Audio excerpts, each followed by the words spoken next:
Bonjour, je vous présente mon vidéo qui va porter sur l'héritage culturel allemand en Alsace-Lorraine, en France. Tout d'abord, parlons de l'influence culinaire. Euh, cette région a été longtemps annexée à l'Empire allemand, donc on trouve quelques influences culinaires très évidentes, comme la choucroute garnie, qui est un héritage allemand. On retrouve aussi un ragoût aux trois viandes qui est composé de porc, de bœuf et d'agneau, qui est un héritage allemand. On trouve aussi en Alsace-Lorraine, en termes d'héritage culturel et culinaire allemand, euh, la tarte flambée, qui vient principalement d'Allemagne. On trouve aussi des pâtes alimentaires spécifiques à la culture germanophone, mais en Alsace-Lorraine. Donc, on trouve des pâtes farcies avec des restes de pot-au-feu. Et on trouve également des pâtes composées à base de farine, d'œufs, de fromage et de foie. Donc, ça présente un aspect culinaire de l'héritage allemand en Alsace-Lorraine, en France. Maintenant, j'en viens à des aspects plus généraux de l'influence culturelle de l'Allemagne en Alsace-Lorraine.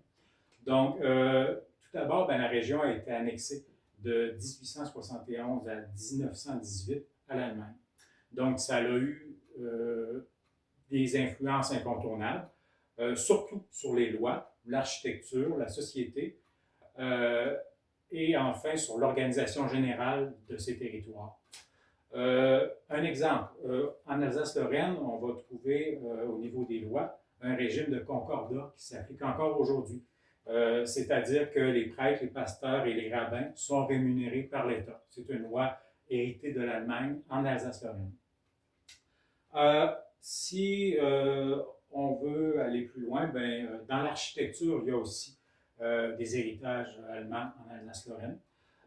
L'utilisation massive de briques roses et les styles néo-renaissance ou néo-gothique. Donc, pendant toute cette période de 1871 à 1918, l'Allemagne a utilisé massivement des briques roses en Alsace-Lorraine, ainsi que les styles néo-renaissance ou néo-gothique pour construire architecturalement le développement de l'Alsace-Lorraine. Donc, c'est encore des influences qu'on remarque aujourd'hui. Enfin, au niveau de l'organisation de ces territoires, on va retrouver encore aujourd'hui en Alsace-Lorraine des trains qui circulent à droite, alors qu'en France, normalement, les trains circulent à gauche.